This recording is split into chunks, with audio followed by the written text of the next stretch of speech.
Hey everyone, welcome back to another video. If you're new here, subscribe. This video, as you can tell by the title, is going to be for Persona 5 Royal. It's a late review of Persona 5 Royal. And I beat this game 7 years, give or take, after Persona 5 came out.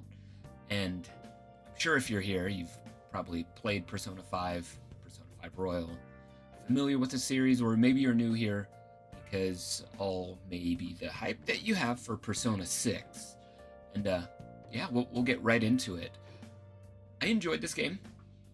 I'm gonna just go right to the base game. To me, it's a 10 out of 10. I didn't see any flaws with it. The music was great, the environments were great, the characters were great, the combat, all of it, I felt like a perfect experience.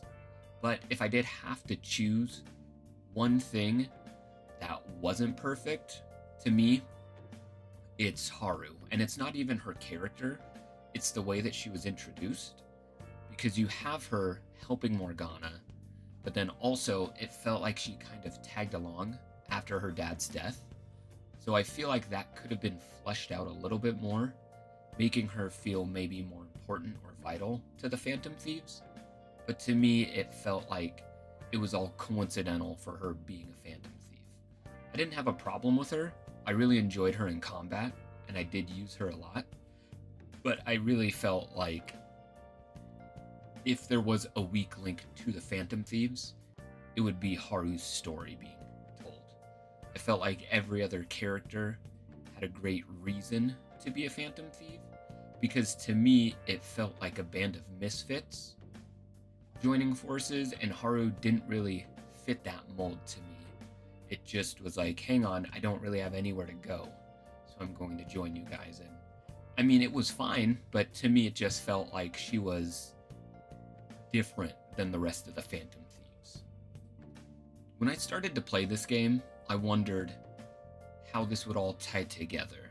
Like, who set up Joker? Who put him in jail, juvenile detention? And would this tie together to the main story? And we didn't find out till, pretty much the very end of the game, which I really enjoyed the storytelling, especially with him being interrogated by Sei. I thought that was executed really well, and I felt like maybe I'm wrong in this, but the payoff for all of that is about 75% through the main story. And it was really intriguing how they did that and kept the engagement going. This was my first Persona game, so I wasn't sure what to expect. I thought it would be more combat heavy, but I enjoyed that they did more emphasis on the storytelling and the exploration, and the combat took a backseat to those. With this being my first Persona game, I wasn't sure what to expect. I know a lot of people loved it before I started playing it, and it was really gripping because the unfortunate story that they told with Kamoshida that was very dark, with how he would manipulate the high school women or girls to, be with him or not be on the team or starting. And I found that was a great way to pull me into the game. And also Shiho trying to, honestly commit suicide off the building. That was dark. But I'm glad she didn't, though. And I thought that was a great way to not focus on the main story, but also introduce other characters that were going to be pivotal to the entire game.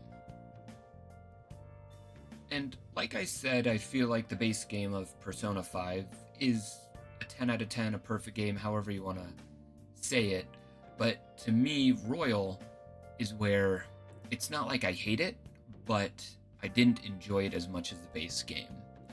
Because you bring back Akechi, and I guess that's fine, but to me, he died an honorable death.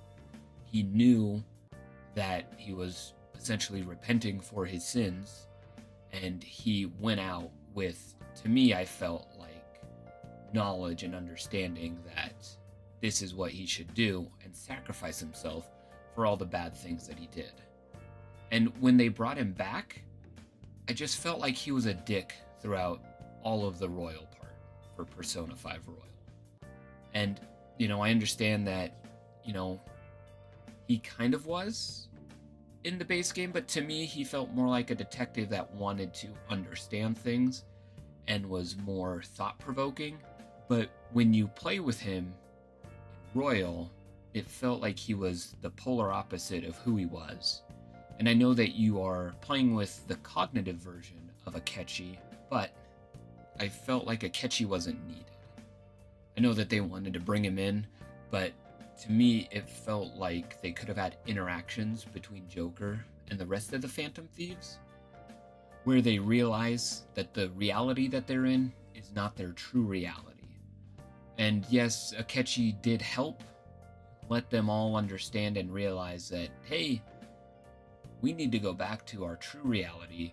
I really feel like Atlas could have executed this well enough without bringing Akechi back, where Joker could have had the interaction with the rest of the Phantom Thieves, where they do slowly remember their own reality and they want to bring it back. And I feel like they should have had Kasumi be with Joker for maybe all of Royal, or at least the majority of it, instead of Akechi, because they could have had that interaction going more and not bring back Akechi, going back to, why did he die a death like that and then get brought back, even though it's the cognitive version of him.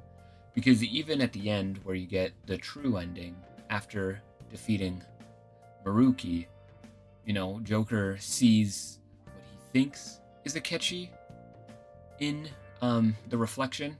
But at the same time, to me, if Akechi was alive, wouldn't the real Akechi want to atone for his sins and be placed in jail?